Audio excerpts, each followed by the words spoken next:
बच्चों, welcome to my new video. ये common annual examination 24-25 का क्वेश्चन पेपर है, क्लास 6 मैथमेटिक्स का। चलिए इस क्वेश्चन पेपर को आज हम लोग सॉल्व करते हैं।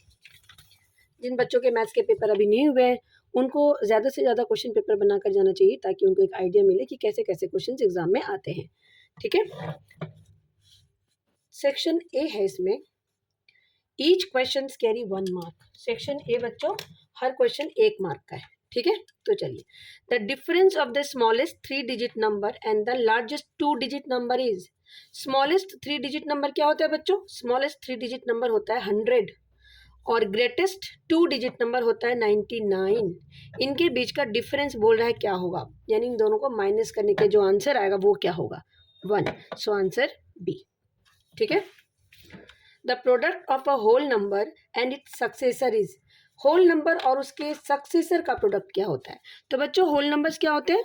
जो 0 से स्टार्ट होते हैं। ठीक है, पर यहाँ पे आपके क्वेश्चन में दिया है कि होल नंबर अदर देन 0, यानी 0 को कंसिडर मत करो। 0 के अलावा जितने होल नंबर्स हैं उसका और उसके सक्सेसर का प्रोडक्ट क्या होगा? तो देखिए, जैसे 1 एक होल नंबर है और इसका सक्सेसर है 2, तो 1 और 2 का प्रोडक्ट 2 हो गया। 2 एक होल नंबर है, उसका सक्सेसर है 3, इसका प्रोडक्ट 6 हो गया। 3 एक सक्सेसर है, उसका 3 एक होल नंबर है, 4 उसका सक्सेसर है, तो इनका प्रोडक्ट 12 हो गया। तो आप देख रहे हैं, जब भी आप किसी होल नंबर को उसके सक्सेसर के साथ प्रोडक्ट लोगे यानी मल्टीप्लाई करोगे तो आपका आंसर हमेशा एक इवन नंबर ही आएगा। तो इसलिए इसका आंसर हो गया an even number. The product of a whole number other than 0 and its successor is an even number. ये हमेशा ही एक इवन नंबर होता है। ठीक है, थर्ड क्वेश्चन है हमारा, the smallest whole number is. सबसे छोटा होल नंबर, तो बच्चों होल नंबर 0 से स्टार्ट होता है, इसलिए सबसे छोटा होल नंबर क्या हो जाएगा? 0। ठीक है,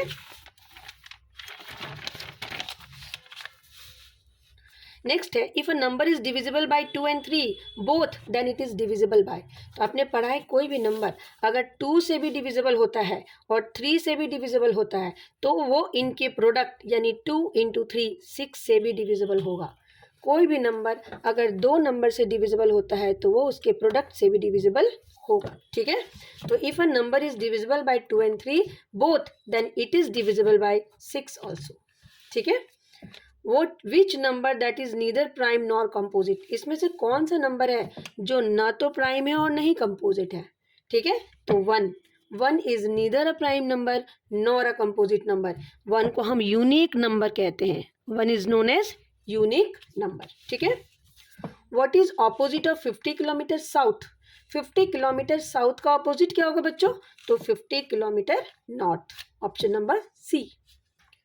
ठीक है, to which side of 0 on the horizontal number line are negative number. कह रहा है नंबर लाइन में जो 0 है ना, 0 के कौन से साइड में नेगेटिव नंबर होते हैं? तो हमने नंबर लाइन बनाया, ये 0 है, इधर हमारे पॉजिटिव नंबर होते हैं 1 2 3 4 है ना, और इधर हमारे नेगेटिव नंबर्स होते हैं। यानी 0 अगर हमारा सेंटर पे है तो हमारे लेफ्ट हैंड की तरफ नेगेटिव नंबर्स होंगे और हमारे राइट हैंड की तरफ पॉजिटिव नंबर होंगे। तो लेफ्ट साइड ऑफ 0 में हमेशा ही नेगेटिव नंबर्स होंगे। यहाँ पे यही कह रहा था कि to which side of 0 on horizontal number line are negative number. अगर हॉरिजेंटल नंबर लाइन है तो 0 के कौन से साइड में नेगेटिव नंबर होगा? तो 0 के लेफ्ट साइड में हमेशा नेगेटिव नंबर होगा। So option number B is the right answer. Which of the following is an improper fraction. तो बच्चों इम्प्रॉपर फ्रैक्शन क्या होता है? जिसमें डिनोमिनेटर बड़ा, जिसमें न्यूमरेटर बड़ा होता है और डिनोमिनेटर छोटा होता है। यानी ऊपर वाला जो होगा फ्रैक्शन का, जो ऊपर वाली वैल्यू होगी न्यूमरेटर वो बड़ा होनी चाहिए और डिनोमिनेटर छोटा होना चाहिए। तो आप देखिए इसमें कौन सा ऑप्शन होगा? 7/3। 7 is greater than 3, so this is an improper fraction. ठीक है, नेक्स्ट है 3/100 on 5/10,000 is equal to. 300th place पे है और 5 10,000 प्लेस पे है, तो इसमें से कौन सी वैल्यू सही होगी? तो देखिए 100th प्लेस यानी डेसिमल के सेकंड डिजिट पे, डेसिमल के सेकंड डिजिट पे यहाँ पे 3 है, और 10,000 प्लेस मतलब ये 1000th प्लेस हो गया, ये 10,000 प्लेस हो गया। So answer number this is the right answer. आप चाहें तो उसको थोड़ा सा ऐसे भी समझ सकते हैं। देखिए 3/100 है, इसको हम लिख सकते हैं 0.03, और 5/10,000 है, इसको हम क्या लिख सकते हैं? 1 2 3 4, नीचे 4 0 है, तो डेसिमल हमारा एक जीरो, तीन जीरो के ऐसे लगेगा, ठीक है। और आप जब इन दोनों को ऐड कर देंगे 0.03 को 0.0005 को, तो आपको क्या मिलेगा 5030। और ये कौन सा ऑप्शन है हमारा, ये वाला ऑप्शन हमारा सी, ठीक है। नेक्स्ट है the quotient of x, the quotient of x by 3 is multiplied by y is, quotient of x, x का कोशेंट आपको बताना है, ठीक है। कोशेंट यानी ऊपर वाला नंबर, और बाय मतलब divide, 3 is multiply by y, so answer A. देखिए एक्स कोशेंट है, बाय 3 मल्टीप्लाई वाई, तो A option is the right, ठीक है। What is the simplest form of the ratio 144 by 128, 144 और 28 का सिंपलेस्ट फॉर्म निकालना है। तो ये देखिए ये दोनों ना 4 के टेबल में आते हैं, 4 7 जा, 4 3 जा 12, 4 6 जा, सो आंसर इज 36:7। आपको क्या करना है, देखना है दोनों नंबर किस टेबल में आते हैं और उसके कॉमन फैक्टर से हमें उसको काटना होता है। Angle which is less than 360 and larger than 180 degree, ऐसे एंगल जो 360 से तो छोटे होते हैं लेकिन 180 से बड़े होते हैं उनको हम रिफ्लेक्स एंगल कहते हैं। क्या कहते हैं बच्चों, रिफ्लेक्स एंगल, ठीक है। The side of rectangle are in the ratio of 5:4. Its perimeter is 72. Then its length is. Question कह रहा है कि एक रेक्टेंगल है, मैं इसको जरा समझा दूं आपको, ठीक है। This is our question number 13। बच्चों मैथ्स के क्वेश्चन आप बिना सॉल्व किए प्लीज टिक मत लगाना, पहले आप सॉल्व करके देख लेना आंसर क्या आ रहा है, उसके बाद ही आपको टिक लगाना है, ठीक है। तो यहाँ पे कह रहा है the side of the rectangle are in the ratio of 5:4, यानी रेक्टेंगल के साइड्स के जो रेशियो है वो 5:4 है। लेंथ आपका 5 हो गया, ब्रेथ आपका 4 हो गया। और जब भी क्वेश्चन रेशियो में गिवन है तो हमें इसको 5x लेना पड़ेगा और इसको 4x लेना पड़ेगा, ये आप याद रखिएगा। तो लेंथ हमारा 5x हो गया और ब्रेथ हमारा 4x हो गया। इसका पेरीमीटर गिवन है 72, its perimeter is 72, so perimeter is equals to 72 centimetre. So perimeter of rectangle क्या होता है बच्चों, ये होता है 2 multiply length plus breadth. Perimeter 72 है तो पेरीमीटर के नीचे 72 लिख दीजिए, 2 मल्टीप्लाई लेंथ हमारा 5x, ब्रेथ हमारा 4x, ठीक है। So 72 is equal to 2 into 5x plus 4x is 9x, so 72 upon 2 into 9 is equal to x, 236 जा 4, सो x की वैल्यू हमारी 4 आ गई। कितनी आ गई, 4। जब x की वैल्यू 4 आ गई तो हमारा लेंथ क्या था, लेंथ हमारा ये है और ये हमारा ब्रेथ है, यानी लेंथ हो गया 5x, that is 5 into 4 that is 20 centimetre. 20 centimetre हमारा ऑप्शन नंबर बी है, 20 सेंटीमीटर हमारा ऑप्शन नंबर बी है। The side of a square is 8 centimetre, if its side is double then the perimeter is. कह रहा है कि square है और उस स्क्वायर की साइड कितनी है, उस स्क्वायर की साइड है 8 सेंटीमीटर। तो हम इसका पेरीमीटर निकाल के देखते हैं क्या हो जाएगा। Perimeter is equal to 4 into side, यानी 4 इंटू 8 यानी 32 सेंटीमीटर। अब कहता है इस स्क्वायर की साइड को हमने डबल कर दिया, डबल मतलब इसकी साइड को हमने 16 सेंटीमीटर कर दी, तो पेरीमीटर कितना हो जाएगा 4 इंटू 16 दैट इज 64 सेंटीमीटर। कितना हो जाएगा 64। अब ऑप्शन 64 कहाँ पे, डी में, ठीक है। ठीक है बच्चों, नाउ नेक्स्ट क्वेश्चन है हमारा इसका आंसर हो गया 64, ठीक है। The choice of the sweets of 10 student in a batch are as follow, jalebi, kaju katli, कालाकंद, kaju katli, ये सर आपके स्वीट्स के नाम लिखे हुए हैं और आपसे बोला गया कि बच्चों से स्वीट्स का नाम पूछा गया कि आपकी फेवरेट स्वीट्स क्या है, तो बच्चों ने ऐसे ऐसे स्वीट्स के नाम बताए हैं। The sweets preferred bye most of the student, सबसे ज़्यादा बच्चों को कौन सी स्वीट्स पसंद है बच्चों, तो आप सारे स्वीट्स का एक बार देख लीजिए कि जलेबी कितने लोगों को पसंद है, ठीक है। तो जलेबी कितने टाइम्स आ रहा है यहाँ पे आप देखिए, एक ही टाइम आया है, ठीक है। काजू कतली 1 2 3 4 काजू कतली 4 टाइम्स आ गया। कलाकंद एक ही बार आया है, खीर भी आया है 2 बार, है ना, रसगुल्ला बर्फी भी एक बार आया है। तो इसमें सबसे ज़्यादा जो बच्चों को पसंद है वो है काजू कतली, ठीक है। तो most of the student likes kaju katli. Now section B, section B है, इच क्वेश्चन कैरी 2 मार्क्स, सारे क्वेश्चन 2-2 नंबर के हैं।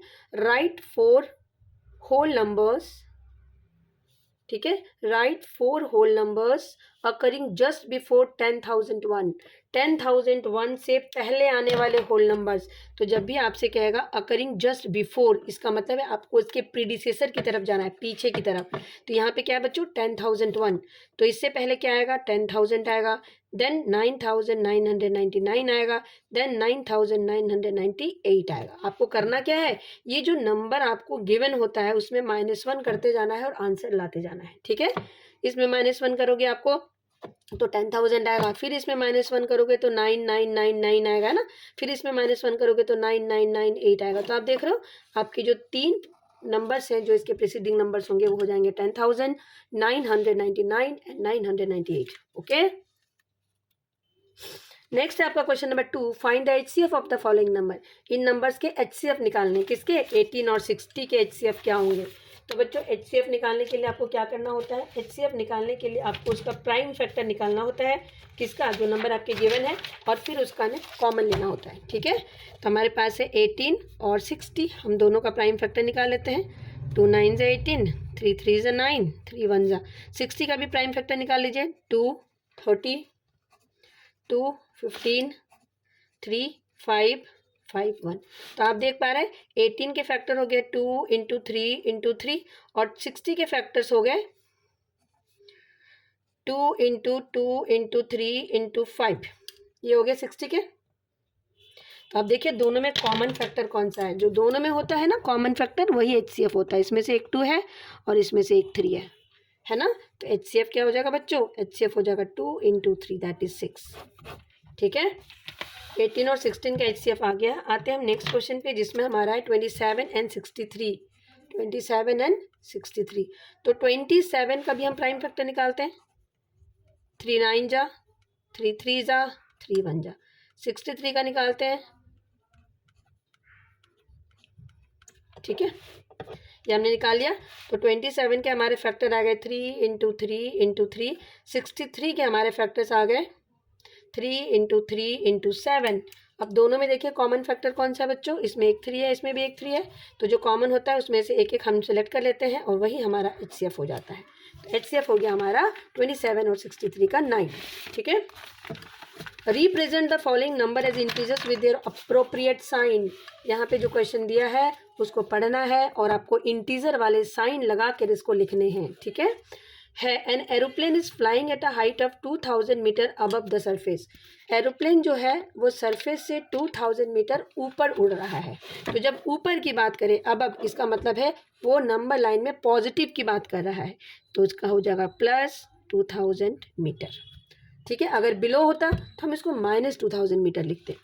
अ submarine is travelling at the depth, depth मतलब नीचे की बात कर रहा है, वो बिलो जा रहा है, बिलो मतलब negative of 800 metres below the sea level, तो ये -800 मीटर। आपको साइन लगा के बताना है किसमें पॉजिटिव होगा और किसमें नेगेटिव होगा। तो जब भी आप हॉरिजॉन्टल या वर्टिकल लाइन की बात करें, ठीक है, जहाँ पे जैसे यहाँ पे वर्टिकल लाइन की बात हो रही है तो बीच के नंबर को हम 0 ले लेंगे, ऊपर वाले को प्लस, नीचे वाले को माइनस, ठीक है। जब हम एरोप्लेन की बात करते हैं तो वो ऊपर की तरफ जा रहा है ना, जमीन से ऊपर यानी प्लस, जमीन के नीचे सबमराइन की बात हो रही है, पानी के नीचे वो जा रहा है तो नेगेटिव में जाएगा, ठीक है। इसमें और में एक क्वेश्चन है, write all the integers present between the given pairs, written them in the increasing order. इनके बीच में जितने भी नंबर्स हैं उनको आपको इंक्रीजिंग ऑर्डर में लिखना है। किसमें लिखना है, इंक्रीजिंग ऑर्डर में लिखना है। 0 और -7 के बीच में कौन कौन से नंबर है तो ज़रा देख लीजिए, ये 0, ये -1 -2 -3 -4 -6 -7 -7, तो -7 और 0 के बीच के नंबर की बात कर रहा है वो। और आपको लिखना कैसे है, इंक्रीजिंग ऑर्डर में, यानी छोटे से बड़ा। तो बच्चों जैसे जैसे हम नंबर लाइन में लेफ्ट से राइट की तरफ जाते हैं, हम छोटे से बड़े की तरफ जा रहे हैं, छोटे से बड़ा, ठीक है। तो आपको इसको इंक्रीजिंग ऑर्डर में लिखना है, -6 -5 -4 -3 -2 -1, ठीक है। दूसरा है -4 से 4, इसमें भी आपको नंबर लाइन बना लीजिए, ठीक है। ये हो गया आपका 4, ये हो गया आपका 3, ये 2, ये 1, ये 0, ये -1 -2 -3 -4। तो आपको -4 और 4 के बीच के नंबर्स लिखने हैं। तो देखिए सारे नंबर्स -4 और 4 के बीच में आते हैं। आपको इंक्रीजिंग में लिखना है, तो छोटे से बड़ा लेफ्ट टू राइट लिखना है आपको, -3 -2 -1 -3 -2 -1 -3 -2 -1 0 1 2 3, ये सारे नंबर्स हो जाएंगे आपके। ठीक है, चलिए आते हैं नेक्स्ट क्वेश्चन पे। 3 subtracted from a number, right an algebraic expression for each of the following. इन सब के लिए आपको एक अल्जेब्राइक एक्सप्रेशन बताना है। 3 सब्ट्रैक्टेड फ्रॉम अ नंबर, एक नंबर से 3 को आपको सब्ट्रैक्ट करना है। तो 3 को एक नंबर y से सब्ट्रैक्ट कर रहे हो तो ये हो जाएगा y -3। ठीक है, 5 added to 3 times a number, 5 को ऐड कर रहे हो नंबर के 3 टाइम्स से, 5 को ऐड कर रहे हो नंबर के 3 टाइम्स से, नंबर का 3 टाइम्स मतलब 3x। देखिए लिख रहा है 5 added to 3 times a number x, एक नंबर x के 3 टाइम्स से आप 5 ऐड कर रहे हो तो नंबर का 3 टाइम्स 3x हो गया, और 5 ऐड कर रहे हो तो 5 + 3x हो गया। ठीक है,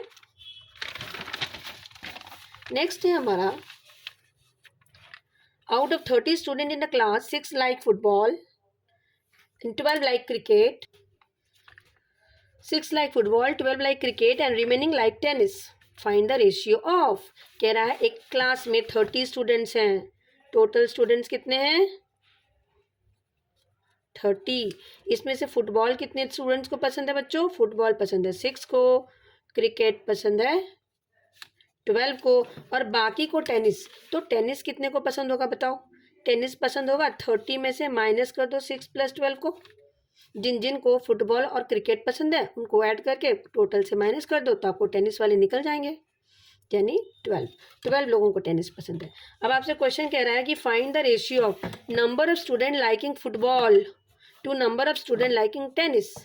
तो फुटबॉल कितने लोगों को पसंद है 6 और टेनिस 12, तो 6/12 दैट इज 1:2।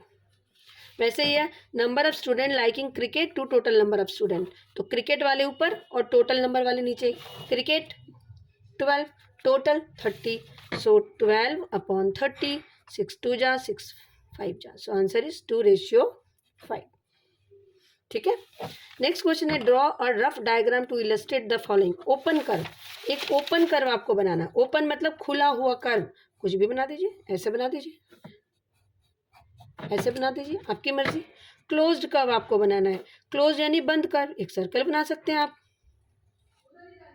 ये बना सकते हैं आप। क्लोज मतलब बंद होना चाहिए, ओपन मतलब खुला होना चाहिए, तो कुछ भी आप बना सकते हैं इसमें। ठीक है, the area of rectangular garden 50 metre long is 300 square metre, find the width of the garden. Area given है कितना 300 स्क्वायर मीटर, और लेंथ गिवन है आपके पास कितना 50 मीटर। तो बच्चों देखो एक गार्डन है आपके पास में, ये एक आपके पास रेक्टेंगुलर गार्डन है, इसका एरिया गिवन है आपके पास 300 स्क्वायर मीटर, और इसकी लेंथ गिवन है 50 मीटर। आपको इसका विड्थ निकालना है, विड्थ का फॉर्मूला होता है area divided by length, so area is 300 and length is 50, 0 0 cancel 6 metre, so आपका विड्थ निकल गया 6 मीटर। मतलब अगर रेक्टेंगल है जिसका एरिया 300 स्क्वायर मीटर है और उसकी लेंथ, ये वाली लेंथ जो है 50 है, तो इसकी जो विड्थ होगी वो 6 मीटर की होगी। ठीक है, चलिए आते हैं नेक्स्ट क्वेश्चन पे। हमारा नेक्स्ट क्वेश्चन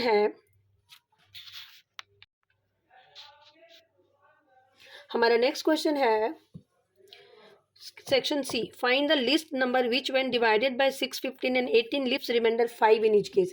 कहता है सबसे छोटा नंबर निकालो जिसको आप 6 से 15 से और 18 से डिवाइड करोगे तो रिमाइंडर आना चाहिए 5, रिमाइंडर क्या आना चाहिए 5।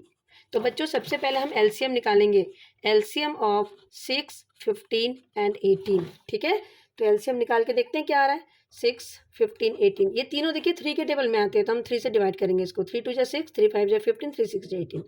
अब इसमें से देखिए 2 और 6 2 के टेबल में आते हैं ना, तो 2 1 जा 2, 5 को ऐसे उतार देते हैं, 2 3 जा 6। अब हमारा एलसीएम क्या हो जाएगा, एलसीएम हो जाएगा इन सब का प्रोडक्ट। ठीक है, तो ये हो जाएगा 2 3 जा 6, 6 5 जा 30, 33 जा 90, सो एलसीएम इज 90। अब आपसे क्या कह रहा है, आपसे कह रहा है वो नंबर निकालो जब हम 90 से इनको डिवाइड करेंगे तो रिमाइंडर तो 0 आ जाएगा, तो 90 + 5 कर दीजिए, ये हो जाएगा 95। 95 से आप इन तीनों नंबर को डिवाइड करके देखिए, आपका रिमाइंडर 5 आएगा। जब आप 95 से 6 को डिवाइड करोगे तो क्वोशंट तो आ जाएगा आपका 6 1 जा 6, 6 1 जा 6 3 5 15, और रिमाइंडर आ जाएगा 5। ठीक है, वैसे ही जब आप 95 से 15 को डिवाइड करोगे तो क्वोशंट आ जाएगा 6 और रिमाइंडर आ जाएगा 5। वैसे जब आप 95 से 18 को डिवाइड करोगे तब भी आपका रिमाइंडर आ जाएगा 5। तो सारे केसेस में रिमाइंडर आपका 5 आ रहा है। तो ऐसा क्वेश्चन जब भी आपके पास आए तो पहले आप एलसीएम निकालना और जो आपके एलसीएम आएगा उसमें जो रिमाइंडर की बात कर रहा है ना वो प्लस कर देना। ठीक है, रिमाइंडर प्लस कर देना। Represent the following on a number line. Number line पे आपको इन नंबर्स को रिप्रेजेंट करना है। तो चलिए करते हैं। नंबर लाइन हम पहले बना लेते हैं 0। ठीक है, ये हो गया -1 -2 -3 -4 -5 -6 -7 -8 -9 -10। ठीक है, इधर बना दीजिए 1 2 3 4 5। अब याद रखिएगा बच्चों, जब भी आप नंबर लाइन बनाएं तो स्केल से मेजर करके बनाएं। इक्वल डिस्टेंस पे सारे नंबर्स को लेने हैं। मैं तो आपको रफली समझा रही हूँ, लेकिन जब भी आप ये नंबर्स लाइन को नंबर लाइन पे बनाएं तो इक्वल डिस्टेंस पे नंबर लेने हैं आपको। ठीक है, तो फर्स्ट है आपका +5। तो देखिए +5 आपका ये होगा। ठीक है, देन आपका -10 आपका ये हो गया। देन आपका 8 आपका ये हो गया। इसी को आपको रिप्रेजेंट करना था। ठीक है, चलिए आते हैं नेक्स्ट पार्ट पे। ये हमारा colour the parts according to the given fractions. इन पार्ट्स को आपको कलर करना है। क्या करना है? कलर करना है इन पार्ट्स को। तो चलिए इन पार्ट्स को हम कलर करते हैं। ठीक है, सबसे पहले है 1/6। सबसे पहले क्या है? 1/6। तो 1/6 मतलब 6 में से 1 पार्ट आपको कलर करना है। कर दीजिए ना। 1/4, 4 में से 1 पार्ट कलर करना है। कर दीजिए। 1/3, 3 में से 1 पार्ट कलर करना है। कर दीजिए। 3/4, इसमें से 3 पार्ट्स को आपको कलर करना है। 4 में से जो न्यूमरेटर है उसको कलर करना है। और 4/9, तो इसमें आपको 4 पार्ट को कलर करना है। ये 3 हो गया और नीचे एक 4। ठीक है, 4/9 हो गया। ठीक है, चलिए आते हैं नेक्स्ट पे। Express the following as a mixed number. Mixed number में लिखना है बच्चों।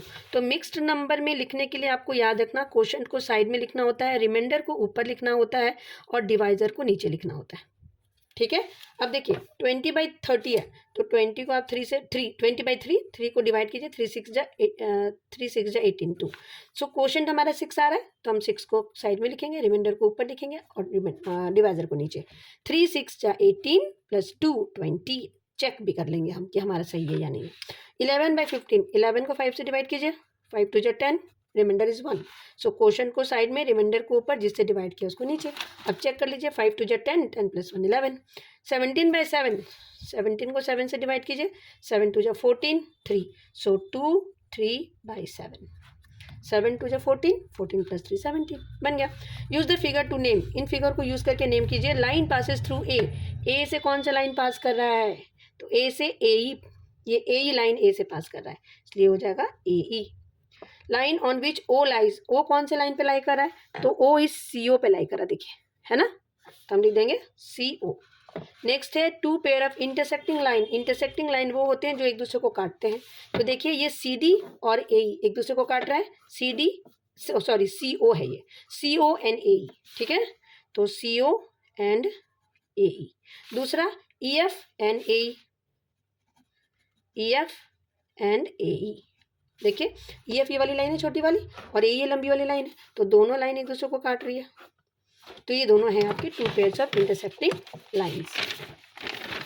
नेक्स्ट है हमारा where will the hand of a clock stop if it starts at 12 and makes half revolution. कहता है कि क्लॉक का हैंड कहाँ पे रुकेगा अगर वो 12 पे स्टार्ट करता है। क्लॉक का हैंड कहाँ पे है? 12 पे है। ये आपका 12 है, ये आपका 6 है, ये आपका 3 है, ये आपका 9 है। बीच के नंबर हम लिख देते हैं 1 2 4 5 7 8 10 11। अब ये कह रहा है कि क्लॉक आपके पास कहाँ पे है? 12 पे हैंड है, क्लॉक वाइज घूम रहा है। क्लॉक वाइज घूमने का मतलब है क्लॉक के डायरेक्शन में घूमना। जैसे क्लॉक की सुई घूमती है ना, वैसे घूमना, इसको क्लॉक वाइज डायरेक्शन कहते हैं। तो स्टार्ट एट 12 यानी 12 पे है और वो हाफ रिवॉल्यूशन करता है। कितना रिवॉल्यूशन करता है? हाफ। तो हाफ रिवॉल्यूशन का मतलब याद रखना बच्चों 6 डिजिट। हाफ रिवॉल्यूशन मतलब 6 डिजिट वो आगे बढ़ रहा है। तो देखो ये 12 पे था तो 1 2 3 4 5 6 वो आ गया 6 पे। जब हाफ रिवॉल्यूशन करेगा तो वो 6 पे आएगा, इसलिए फर्स्ट का आंसर क्या हो जाएगा? एट 6। बी है हमारा start at 12 and makes half revolution. Start at 2 पे है और हाफ रिवॉल्यूशन बना रहा है। तो 2 पे देखिए कहाँ पे है? ये हमारा 2 है ना। और हाफ रिवोल्यूशन मतलब जस्ट इसके ऑपोजिट घूम जा रहा है ये यहाँ 6 डिजिट, तो कहाँ पहुँच रहा है 8 पे। आप चाहे तो 2 में 6 ऐड कर दीजिए, 1 2 3 4 5 6, देखिए 8 पे आ गया, तो ये आ जाएगा एट 8। नेक्स्ट है स्टार्ट एट 5 पे है और कितना रिवोल्यूशन कर रहा है वो 5 पे है और 1/4। तो बच्चों जब भी 1/4 रिवोल्यूशन लिखा हो तो आपको 3 डिजिट आगे काउंट करना है, 3 डिजिट आगे। तो आपके पास है कहाँ पे 5 पे, यानी ये 5 पे है, तो 1 2 3 ये आएगा कहाँ पे 8 पे, ठीक है। तो ये आ जाएगा एट 8। अगर 5 पे है और 1/4 रिवॉल्यूशन करता है तो 5 के बाद 3 काउंट कीजिए, 5 के बाद 6 7 8, 6 7 8, ठीक है। तो 8 पे आएगा ये। नाउ फॉलोइंग आर द एक और क्वेश्चन यहाँ पे, आप floor 5 metre long and 4 metre wide a square carpet of 3 meter is laid on the floor, find the area of the floor that is not carpeted। कह रहा है कि एक आपके पास फ्लोर है, इसकी लेंथ है 5 मीटर और ब्रेथ है 4 मीटर, इसके बीचों बीच एक कारपेट लगा है जो है 3 मीटर का। ये स्क्वायर कारपेट है 3 मीटर का, 3 मीटर का ये स्क्वायर कारपेट बीच में लगा है। तो कह रहा है वो पार्ट निकालो जो अनकवर्ड रहेगा, अनकवर्ड मतलब जहाँ पे कारपेट नहीं बिछा हुआ है, ठीक है, उसका एरिया निकालना है। तो उसके लिए आपको क्या करना है, इस रूम के एरिया से इस कारपेट के एरिया को माइनस करना है, ठीक है। तो area not carpeted is equals to area of room minus area of carpet, area of carpet. अब देखिए एरिया ऑफ रूम क्या हो जाएगा, एरिया ऑफ रूम तो रेक्टेंगल है, तो एरिया ऑफ रूम हो जाएगा 5 मीटर इंटू 4 मीटर, और कारपेट स्क्वायर है इसलिए इसका एरिया हो जाएगा साइड इंटू साइड। तो ये हो गया 20 metre square minus 9 metre square, that is 11 metre square. 11 metre square का जो एरिया होगा वो नॉन कारपेटेड होगा, ठीक है। चलिए आते हैं नेक्स्ट पार्ट पे, जो एक हमारा पिक्टोग्राफ है, बहुत ही आसान सा है, बुक का ही क्वेश्चन है, पिक्टोग्राफ है ना, एनसीईआरटी को डायरेक्ट उठा के इन्होंने दे दिया है। Find the following picture shows the number of tractors in 5 village. एक फोटो का मतलब है एक ट्रैक्टर, एक फोटो का मतलब एक ट्रैक्टर। तो विलेज ए में कितने ट्रैक्टर हैं 6, विलेज बी में 5, देखिए 1 2 3 4 5, one tractor means one image of tractor means one tractor. 1 2 3 4 5 6 7 8, इसमें 8 है, इसमें 3 है, 1 2 3 4 5 6, इसमें 6 है। तो इस तरह से हमने सारे ट्रैक्टर्स लिख दिया। अब क्वेश्चन कह रहा है which village has the minimum number of tractors, कौन से विलेज में सबसे कम ट्रैक्टर है, तो village D, village D. Village D में देखिए सिर्फ 3 ट्रैक्टर्स है, विलेज डी में कितने ट्रैक्टर्स है 3 ट्रैक्टर्स है, ठीक है। उसके बाद है which villages maximum number of tractor, maximum किस में, विलेज सी में, आपको देख के पता चल रहा है विलेज सी में मैक्सिमम है। How many more tractor village C has as compare to village B, C के पास बी के कंपैरिजन में कितना ज़्यादा ट्रैक्टर है, तो सी के पास है 8 और बी के पास में है 5, तो 8 - 5 यानी 3 ट्रैक्टर्स ज़्यादा है। विलेज सी के पास 3 मोर ट्रैक्टर्स देन, यहाँ पे लिख दीजिए village C has 3 more tractors than village B, ठीक है। अब आते हैं डी पे, जो 5 मार्क्स का क्वेश्चन है। फाइंड दिस, बहुत ही आसान है, सॉल्व करना है और आंसर लाना है, ठीक है। -7 -8 -25, ध्यान से देखिए बच्चों, ये -7 है, ये -8 है और ये माइनस माइनस प्लस 25 हो गया। माइनस जब दोनों में माइनस हो तो हम प्लस करेंगे, साइन माइनस का लगाएंगे, ठीक है। अब यहाँ पे देखिए एक माइनस और एक प्लस जब भी होता है हम माइनस करते हैं और साइन बड़े नंबर का लगाते हैं, तो 25 से 15 का माइनस कर दीजिए, साइन बड़े का लगा दीजिए, तो ये हो गया हमारा, ठीक है। दूसरा हमारा है -13 + 32 -8 -1, -13 + 32 माइनस, ये दोनों माइनस था तो प्लस हो गया, साइन माइनस का आ गया। अब ये दोनों माइनस है, 32 - 13 - 9, 32 - 22, सो दैट इज 10। इसमें भी आंसर 10 आया और इसमें भी आंसर 10 आया, ठीक है। जब दो अपोजिट साइन के नंबर होते हैं तो हम माइनस करते हैं, साइन बड़े नंबर का लगाते हैं। नेक्स्ट है the perimeter of A square is this, find the length of each side. एक स्क्वायर है, इसका पेरीमीटर गिवन है 64 सेंटीमीटर, तो लेंथ ऑफ साइड निकालना है, लेंथ ऑफ ईच साइड। तो लेंथ ऑफ ईच साइड होता है perimeter divided by 4, perimeter divided by 4. So 64 by 4, that is 16 centimetre. ठीक है. 31 का बी पार्ट है. How much distance will you have to travel in going around each of the following. इसके चारों तरफ आपको जाना है, इनके चारों बाउंड्रीज में आपको मूव करना है और कितना डिस्टेंस आप कवर करोगे. तो बच्चों ये रेक्टेंगल है, तो रेक्टेंगल में अगर हमें टोटल डिस्टेंस निकालना है तो हमें क्या निकालना पड़ता है, पेरीमीटर. पेरीमीटर जो होता है 2 मल्टीप्लाई लेंथ प्लस ब्रेथ. तो 2 multiply 12 plus 3, so 2 multiply 15, that is 30 centimetre. अगर आप इसके चारों तरफ घूमोगे तो 30 सेंटीमीटर आएगा, और इसका भी चारों तरफ आप घूम रहे हो, कह रहे कि कितना डिस्टेंस आप कवर कर रहे हो जब आप इसके चारों तरफ एक राउंड लगाओगे, तो इसका भी हो जाएगा distance covered. Distance covered is equals to perimeter. Perimeter हो जाएगा 4 centimetre plus 4 centimetre plus 4 centimetre plus 6 centimetre. तो ये हो जाएगा आपका 18 सेंटीमीटर.